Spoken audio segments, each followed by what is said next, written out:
Support എന്ന് പറയുമ്പോൾ തീർച്ചയായിട്ടും എല്ലാവർക്കും, ഈവൻ നമ്മൾ വിചാരിക്കും സ്ത്രീകൾക്ക് മാത്രമാണ് സപ്പോർട്ട്, ഒരിക്കലും അല്ല. കാര്യം വീട്ടിൽ ചെന്ന് മനസ്സമാധാനമായിട്ട് കിടന്നുറങ്ങണമെങ്കിൽ ഭാര്യമാരുടെ അടുത്ത് നിന്ന് സപ്പോർട്ട് വേണം. സജിത എത്രത്തോളം ഒരു നല്ല ക്രിട്ടിക്കാണ്? വളരെ നല്ല ക്രിട്ടിക്കാണ്. അതായത് എനിക്ക് വളരെ ഓപ്പൺ പേഴ്സൺ ആണ് സജിത. എൻ്റെ അഭിനയത്തിലുള്ള തെറ്റുകൾ എനിക്ക് മനസ്സിലായത് എനിക്ക് തോന്നുന്നത് ആദ്യം സജിത പറഞ്ഞപ്പോൾ, സഞ്ജു എന്നാണ് വിളിക്കുന്നത്. സഞ്ജു ആണ് പെർഫോമൻസിലുള്ള ക്രിട്ടിക്കലായിട്ട് പെർഫോമൻസിനെ, മറ്റൊരു നേരത്തെ പറഞ്ഞ ഒരു അച്ഛനും അമ്മയൊക്കെ ഒരു പരിധി വരെ നമ്മൾ എന്ത് ചെയ്താലും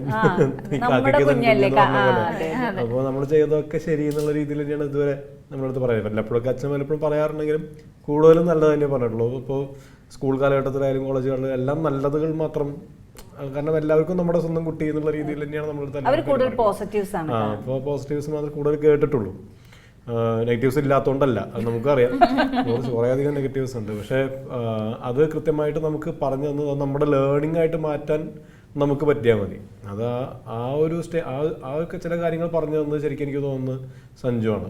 അതായത് എൻ്റെ ഏറ്റവും വലിയ, ഞാൻ എന്നെ കാണുമ്പോൾ ഏറ്റവും വലിയ കുഴപ്പം തോന്നുന്നത്, ഞാൻ പലപ്പോഴും കുറച്ച് പ്രത്യേകിച്ച് നാടകം, പ്രത്യേകിച്ച് ഒരു ആ കാലഘട്ടത്തിൽ നാടകത്തിൽ കുറച്ച് എക്സാജറേറ്റ്, കുറച്ച് ലൗഡാണ്.